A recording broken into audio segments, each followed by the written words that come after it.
After they had eaten, Ralph and the Biggins set out along the beach. They left Piggy propped up on the platform. This day promised, like the others, to be a sunbath under a blue dome. The beach stretched away before them in a gentle curve till perspective drew it into one with the forest, for the day was not advanced enough to be obscured by the shifting veils of mirage. Under Ralph's direction, they picked up a careful way along the palm terrace rather than dare the hot sand down by the water. He let Jack lead the way, and Jack trod with theatrical caution, though they could have seen an enemy 20 yards away. Ralph walked in the rear, thankful to have escaped responsibility for a time. Simon, walking in front of Ralph, felt a flicker of incredulity. A beast with claws that scratched, that sat on a mountaintop, that left no tracks and yet was not fast enough to catch Sam and Eric? However Simon thought of the beast, there rose before his inward sight the picture of a human, at once heroic and sick. He sighed.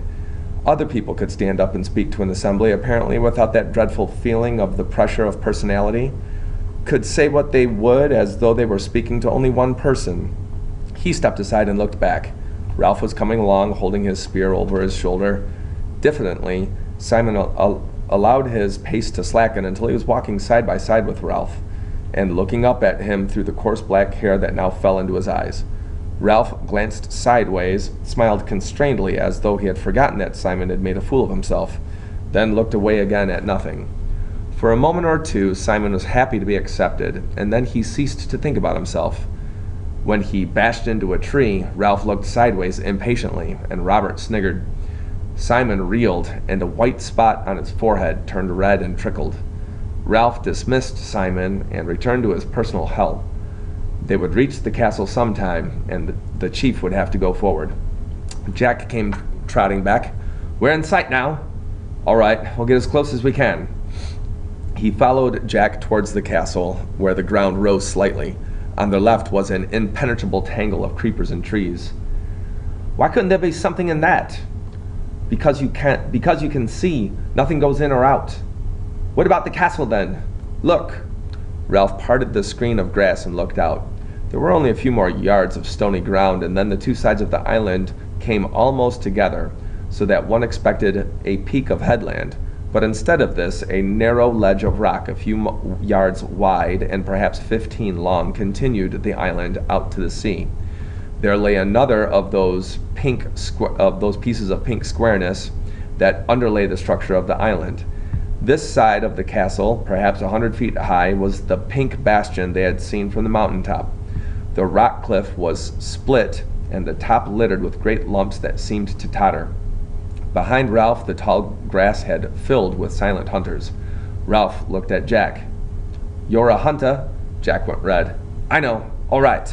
Something deep in Ralph spoke for him. "I'm chief. I'll go. Don't argue." He turned to the others. "You, hide here. Wait for me." He found his voice tended either to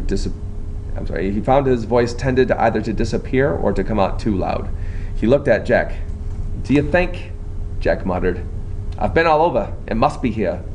"I see." Simon mumbled confusedly. "I don't believe in the beast." Ralph answered him politely, as if agreeing about the weather. "No, I suppose not." His mouth was tight and pale. He put back his hair very slowly. "Well, so long." He forced his feet to move until they carried him out onto the neck of the land.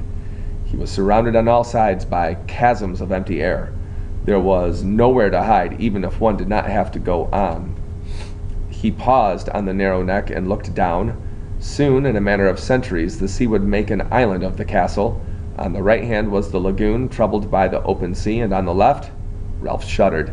The lagoon had protected them from the Pacific, and for some reason, only Jack had gone right down to the water on the other side.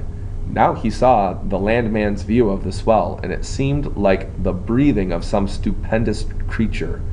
Slowly the waters sank among the rocks, revealing pink tables of granite, strange growths of coral, polyp, and weed. Down, down the waters went, whispering like the wind among the heads of the forest. There was one flat rock there, spread like a table, and the waters sucking down on four weedy sides made them seem like cliffs. Then the sleeping Leviathan breathed out. The waters rose, the weeds streamed, and the water boiled over the rock with a roar. There was no sense of the passage of waves, only this minute-long fall and rise and fall. Ralph turned away to the red cliff. They were waiting behind him in the long grass, waiting to see what he would do. He noticed that the sweat in his palm was cool now, realized with surprise that he did not really expect to meet any beast, and didn't know what he would do about it if he did. He saw that he could climb the cliff, but this was not necessary. The squareness of the rock allowed a sort of plinth around it, so that to the right over the lagoon one could inch along a ledge and turn the corner out of sight. It was easy going, and soon he was peering round the rock. Nothing but what you might expect: pink tumbled boulders with guano layered on them like icing, and a steep slope up to the shattered rocks that crowned the bastion. A sound behind him made him turn. Jack was edging along the ledge. "Couldn't let you do it on your own."